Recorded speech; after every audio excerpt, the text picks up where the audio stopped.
Hello everyone. आजच्या आपल्या in house पॉडकास्टचे guest आहेत डॉक्टर सुप्रिया मडव. त्या एक डॉक्टर आणि क्लिनिकल न्यूट्रिशनिस्ट आहेत. आजच्या आपल्या पॉडकास्टमध्ये तुमचं खूप खूप स्वागत. नमस्ते. नमस्कार आणि आभारी आहे. आजच्या पॉडकास्टचा विषय आहे मसल हेल्थ किंवा आपल्या स्नायूंची हेल्थ. तर मॅम, बऱ्याच वेळा काय होतं की वय वाढत जातं आणि वय वाढत जाईल तसं असं म्हणजे शरीराची ताकद कमी पडते, वजन कमी व्हायला लागतं, खास करून 60 नंतर 70 नंतर असं होतं. तर हे का होतं? तर त्याचं एक प्रमुख कारण आहे कसं आपल्या म्हणजे एव्हरी डिकेड म्हणजे प्रत्येक 10 वर्षाला 30 नंतर आपला मसल लॉस होतो. जसं बोन डेन्सिटी कमी होते म्हणजे हाडांमध्ये घनता कमी होते, तसंच मसल सुद्धा लॉस म्हणजे जो बल्क आहे मसलचा तो हळूहळू लॉस व्हायला लागतो. तर आपल्या बघितलं तर 5 ते 13% प्रमाण आहे की 60 वर्षानंतर आपलं मसल लॉस बऱ्यापैकी व्हायला लागतो. 70-80ला तर 50% पण मसल लॉस होतो. 80 नंतर 80 वर्षानंतर तर बऱ्यापैकी आपला मसल लॉस अर्धा जवळजवळ मसलचा बल्क कमी होतो.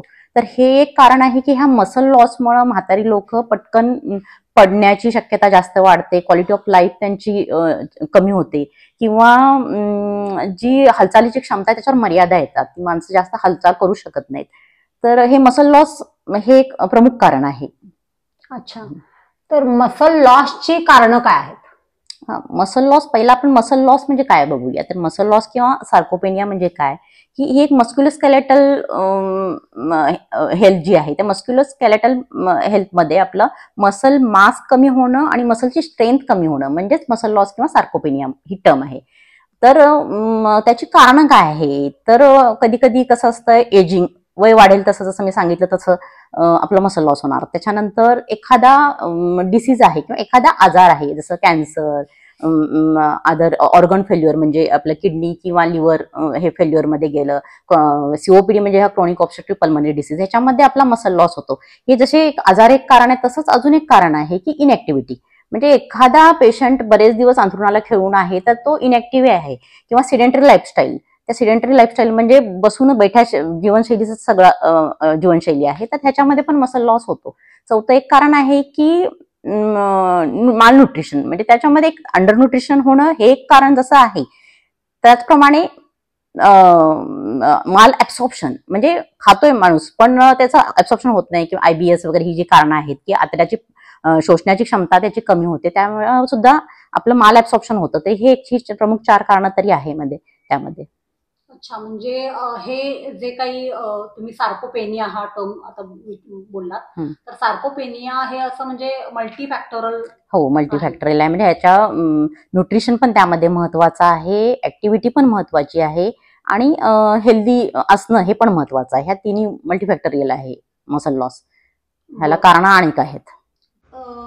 जे आपण म्हणतो सेल्युलर लेवलवरती किंवा जे आपण शरीरामध्ये जे काय पेशींवरती काय बदल होतो? मसल लॉसमध्ये कसं होतं, एक तर एव्हरी डिकेडला आपल्या चेंजेस काय होतात बॉडीमध्ये, तर हार्मोनल चेंजेस होतात. तर टेस्टोस्टेरॉन पुरुषांमध्ये किंवा स्त्रियांमध्ये इस्ट्रोजन, ग्रोथ हार्मोन हे तिन्ही हार्मोन्स हळूहळू वय वाढेल तसं कमी व्हायला लागतात आणि त्याचा परिणाम मसलच्या हेल्थवर होतो. त्याचप्रमाणे कसं इम्युनिटी आपली कमी व्हायला लागते, त्याचाही प्रोटीन सिंथेसिसमध्ये त्याचाही रोल आहे, तर ते कमी व्हायला चालू होतं मसल प्रोटीन. आणि पुन्हा न्यूरोमस्क्युलर डिक्लाइन पण होतं. तर ह्या ठराविक गोष्टी पुन्हा मायटोकॉन्ड्रिया जे आहेत, पॉवर हाऊस आहे, प्रत्येक पेशीचं पॉवर हाऊस आहे, ते जे एनर्जी तयार करतं त्याचं डिस्फंक्शन म्हणजे त्याच्या कार्यामध्ये बदल चालू होतात. त्यामुळं सेल्युलर लेवलला हे चेंजेस होतात आपल्या मसल लॉसमध्ये. अच्छा, मला एक असा प्रश्न आहे, स्मोकिंग आणि अल्कोहोल याचा मसल हेल्थशी किंवा मसल हेल्थला काही अफेक्ट करतं का? स्मोकिंग म्हटलं तर किंवा स्मोकिंग, टोबॅको ह्याच्यामध्ये निकोटीनचं प्रमाण आहे. अल्कोहोलमध्ये अल्कोहोलमुळं काय होतं की मसलचं जे काम आहे मसल प्रोटीन सिंथेसिस ते कमी व्हायला लागतं आणि मसलचं जे डिजनरेशन आहे ते वाढायला लागतं. त्याच्यामुळं कसं होतं, पुन्हा TNF फॅक्टर म्हणून असतो, ट्युमर नेक्रोसिस फॅक्टर, हा जो हे रक्तामध्ये प्रमाणाचं वाढतं. अल्कोहोलमुळं फॅटी लिव्हरचं प्रमाण वाढतं आणि मग फॅटी लिव्हर आलं की इन्सुलिन रेजिस्टन्स आला आणि मग त्याच्यानंतर ही विशेष सायकल चालूच राहते आणि इन्सुलिन रेजिस्टन्स, त्याच्यानंतर लिव्हर सिरोसिस, ह्या गोष्टीमुळे मग पुन्हा पुढे मसल लॉसवर परिणाम होतो. अच्छा, आपल्याला म्हणजे मसल लॉस जर म्हणजे आता तुम्ही म्हटलात की TC नंतर असं होते, तर आता सध्या असं आहे ना की लोक जागरूक होत आहेत म्हणजे आपल्या हेल्थ विषयी वगैरे, आणि मग त्यात पण असं आहे की लॉन्जेव्हिटी किंवा जास्त लाईफ आपण जगणं यासाठी मसल हेल्थ तर खूप महत्वाची आहे. तर मसल हेल्थ चांगली राहण्यासाठी आपण काय केलं पाहिजे? मसल हेल्थ चांगली राहण्यासाठी पहिला एक्सरसाइज पण तेवढीच महत्वाची आहे. एक्सरसाइज बरोबर न्यूट्रिशन, आपलं बॅलन्स न्यूट्रिशन पाहिजे, ज्याच्यामध्ये proteins intake, fat, good quality of fat महत्वाचा आहे, कार्बोहायड्रेट इंटेक पण चांगला पाहिजे. तर ह्याचा बॅलन्स असणं महत्वाचं आहे. सेकंड म्हणजे एक्सरसाइज, आणि एक्सरसाइजमध्ये पण एरोबिक एक्सरसाइज आणि स्ट्रेंथ ट्रेनिंग एक्सरसाइज दोन्ही महत्वाची आहे. तुम्ही आठवड्यातून समजा 150 मिनिट एक्सरसाइज करताय, डेली 30 मिनिट्स एक्सरसाइज करताय, तर ऍटलिस्ट आठवड्यातून 2 दिवस स्ट्रेंथ ट्रेनिंगवर भर द्यावा. म्हणजे स्ट्रेंथ ट्रेनिंगनं काय होतंय, इन्सुलिन सेन्सिटिव्हिटी मसल्सची वाढते, आणि एरोबिक एक्सरसाइजनं बऱ्यापैकी आपला डायबिटीस असेल सपोज, तर त्याच्यामध्ये आपला HbA1c कमी व्हायला किंवा मदत होते ह्याच्यामध्ये, किंवा तुमचं कोलेस्ट्रॉल कमी होतं, BP कमी होतो, ह्याचे फायदे आहेत. त्याच्यामुळे एक्सरसाइज महत्वाचा आहे, न्यूट्रिशन पण महत्वाचं आहे, लाईफस्टाईल मॉडिफिकेशन सगळ्याच गोष्टीत महत्वाचं आहे. तुम्ही आता जसं म्हटलात की डायबेटिक पेशंट्स, तर जसे माझ्या क्लिनिकमध्ये देखील काही डायबेटिक पेशंट्स येतात जे की म्हणजे सार्कोपेनिया किंवा मसल लॉस पर्टिक्युलरली त्यांचा झालेला असतो आणि फक्त पोटावरती फॅट असतो. अशा पद्धतीने म्हणजे बरेच पेशंट्स बघितले आहेत ज्यांचा मसल लॉस डायबिटीसमुळे किंवा इन्सुलिन रेझिस्टन्समुळे झालेला असतो. तर यात आता न्यूट्रिशन पार्ट जो सेकंड तुम्ही म्हटला, तर त्याच्यामध्ये कशा पद्धतीने म्हणजे मसल लॉस होऊ नये म्हणून किंवा मसल हेल्थ आपली चांगली राहण्यासाठी कसं न्यूट्रिशन असलं पाहिजे? कसं होतं, डायबिटीसच्या पेशंटमध्ये इन्सुलिन रेजिस्टन्स चालू झालेला असतो, आणि आपल्या मसलचं काय काम आहे की आपण जे खातो त्याचं ग्लुकोजमध्ये रूपांतर होतं, आणि त्या ग्लुकोजचं जे साठवलं जातं ग्लायकोजनच्या रूपांमध्ये, ते मसल्स आणि लिव्हरकडे साठवलं जातं.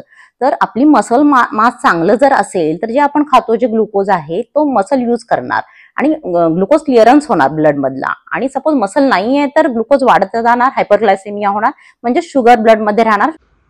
तुम्ही आता जसं म्हटलात की एक्सरसाइज आणि न्यूट्रिशन हे दोन्ही आवश्यक आहे. तर न्यूट्रिशनमध्ये असं आहे ना की जनरल आता माहिती आहे आपल्याला की कार्बोहायड्रेट्स, प्रोटीन्स, फॅट्स घेतले पाहिजेत आणि व्हायटामिन्स आणि मिनरल्स घेतले पाहिजेत. पण याच्यामध्ये पर्टिक्युलरली प्रत्येक न्यूट्रिएंट म्हणजे जर कार्बोहायड्रेट असतील तर मग ते कसे घ्यायला हवेत, कोणते घ्यायला हवेत, जर प्रोटीन्स असतील तर त्याची रिक्वायरमेंट किती आहे, किंवा फॅट्स कोणते असायला हवेत, आणि इकडे म्हणजे व्हायटामिन्स, मिनरल्स किंवा फायबरचा पण मोठा रोल आहे, तर ते कशा पद्धतीने करता येईल? आता कसं आहे, मसल हेल्थमध्ये प्रोटीनचा रोल आहे, पण प्रोटीन्स घेताना कसं आहे, तुमचं जशी तुमची फिजिकल ऍक्टिव्हिटी आहे त्याप्रमाणे घ्यायचं. ICMRच्या गाईडलाईन्स काय म्हणतायत की 0.8 gram per kilogram body weight per day घ्यावं.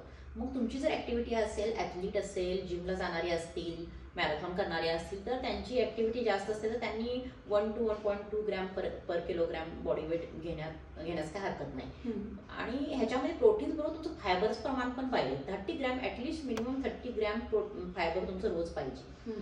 आणि कार्बोहायड्रेटचं म्हणा तर कार्बोहायड्रेट हे सुद्धा तुमचा आता डायबिटीस पेशंट असेल तर तुमचा ग्लायसेमिक कंट्रोल कसा आहे त्याच्यावर तुमचं कार्बोहायड्रेटचं प्रमाण होणार आणि ठरणार. आणि कसं आहे, कार्बोहायड्रेट जे आहे ते समजा डायबिटीस पेशंट आहे तर लो जे आहे म्हणजे लो ग्लायसेमिक इंडेक्सचं कार्बोहायड्रेट्स असावेत त्यामध्ये, जसे मिलेट्स वगैरे. मिलेट्स म्हणजे बाजरी, ज्वारी, नाचणी असं.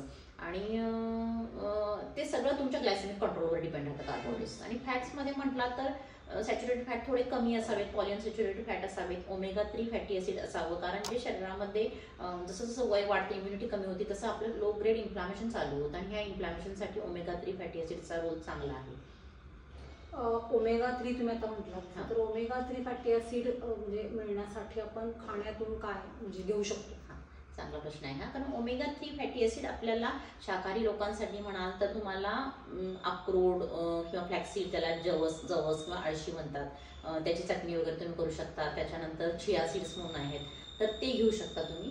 आणि मोहरीच्या तेलामध्ये पण omega-3चं प्रमाण आहे. बाकीचं म्हटलं तर अक्रोड आणि ह्या गोष्टीमध्ये आहेच omega-3चं. आणि नॉन व्हेजिटेरियनमध्ये म्हटला तर फिश हा चांगला सोर्स आहे. त्या फिशमध्ये पण सार्डाईन म्हणजे पेडवे, मॅक्रेल म्हणजे बांगडा, आणि जे सॅल्मन आहे, सॅल्मन फिश म्हणजे रावस म्हणाल, तर ह्या तिन्हीमध्ये omega-3चं बऱ्यापैकी प्रमाण आहे, चांगलं प्रमाण आहे. त्यामुळे ते omega-3चा चांगला सोर्स आहे. तुम्ही आता जसं म्हटलात की फिश किंवा मासे हे आपण ओमेगा 3 रिच आपण घ्यायला हवे किंवा खायला हवे, तर बऱ्याच वेळा मेटल टॉक्सिसिटी किंवा ती असं माशां थ्रू अशी येते, म्हणजे सी फूड थ्रू, तर आणि त्याच्यामुळे मग उद्या जाऊन पुन्हा त्या टॉक्सिसिटीमुळे बऱ्याच वेळा कॅन्सर आणि ह्या गोष्टी होऊ शकतात. तर मग त्या बाबतीत तुमचं मत काय आहे? हां, तर ह्यामध्ये आपण तुम्ही एकच गोष्ट करू शकता, मासे तर खाल्ले पाहिजे, सगळ्यात चांगला सोर्स आहे सगळ्याचा. तर पण तुम्ही एक करू शकता की मासे जे आहेत ते जेवढे मोठे मासे खाल, जसं सॅल्मन आहे, मोठा खाणार आपण, चवीला छान लागतो म्हणून, मोठा जेवढा मासा आहे तेवढे मेटल टॉक्सिसिटी जादा आहे, कारण त्याचा लाईफ स्पॅन हा जादा आहे. त्याच्यामुळे आपण छोटे मासे खाल्ला तर त्यांचा छोट्या माशांचा लाईफ स्पॅन हा कमी आहे, मेटल टॉक्सिसिटी ही त्याच्यामधून कमी होते. त्यामुळे सार्डाईन जो पेडवा आहे तो पण खाऊ शकता, मॅक्रल छोटे बांगडे आहेत ते खाऊ शकता, छोटे सुरमई खाऊ शकता तुम्ही किंवा रावस खाऊ शकता. आणि असं नाही आहे की छोटा पेडवा वगैरे हे स्वस्त आहेत म्हणून ह्याच्यामध्ये कमी ओमेगा 3 आहे असं काही नाही आहे. कॉस्टली मासे खावेत असं काही नाही आहे. साधा मासा जो पेडवे किंवा सार्डाईन आहे त्यामधून एकदम चांगल्या प्रमाणात ओमेगा 3 आपल्याला मिळतं. मॅम, प्रोटीनच्या बाबतीत माझा एक असा प्रश्न आहे की जिम गोअर्स असतील किंवा मॅथलीट असतील किंवा सर्वसामान्य व्यक्ती देखील एक्सरसाइज केल्यानंतर पर्टिक्युलरली म्हणजे प्रोटीनचा इंटेक करायला हवा का, आणि किती करायला हवा, आणि ओव्हरऑल दिवसभरामध्ये म्हणजे कसे प्रोटीन्स घ्यायला हवे? आता सपोज आपल्या बॉडीला नीड आहे 60 ग्रॅम प्रोटीनची, तर ॲटलिस्ट नाश्त्यामध्ये 20 ग्रॅम प्रोटीन, दुपारी जेवणामध्ये 20 ग्रॅम प्रोटीन आणि रात्रीच्या जेवणामध्ये 20 ग्रॅम प्रोटीनचं प्रमाण असावं. आणि त्यामध्ये सुद्धा वर्कआउट करणार आहे आपल्या प्रोटीन मसलवर काम करण्यासाठी ज्यावेळी आपण प्रोटीन्स खातो ते आफ्टर वर्कआउट जर 20 ग्रॅम प्रोटीन जर तुम्ही घेतला, ते मग फूड रोजच्या जेवणामधून असू दे किंवा तुम्ही सप्लिमेंट सपोज घेताय, तर ते 20 ग्रॅम प्रोटीन ॲटलिस्ट आपल्या वर्कआउट नंतर घेतलं तर त्याचा चांगला यूज होईल. अच्छा, म्हणजे रिकव्हरीसाठी. अच्छा मॅम, तुम्ही आज या इनहाऊस पॉडकास्टमध्ये मसल हेल्थ चांगली राहण्यासाठी म्हणून खूप छान आणि उपयुक्त माहिती दिलीत. आणि नक्कीच असं आहे की आपल्या या व्ह्युअर्सना, म्हणजे दर्शक जे कोणी हे व्हिडिओ बघतायत तर त्यांना हे उपयुक्त आहे आणि ते नक्कीच या सगळ्या गोष्टींचा अवलंब करतील. आणि माझी अशी विनंती आहे की व्ह्युअर्सनीही जास्तीत जास्त हा व्हिडिओ शेअर करावा त्यांच्या फ्रेंड्स सर्कलमध्ये. नक्कीच तो फायदा आपल्याला आपली हेल्थ चांगली ठेवण्यासाठी किंवा लॉन्जिव्हिटी अचीव करण्यासाठी म्हणून नक्कीच होईल. तर या पॉडकास्टमध्ये आल्याबद्दल आणि तुमचं हे जे काय मार्गदर्शन आहे मसल हेल्थ चांगली म्हणजे करण्यासाठी जे काय तुम्ही तुमचं योगदान म्हणजे मार्गदर्शन दिलं त्याबद्दल खूप खूप धन्यवाद.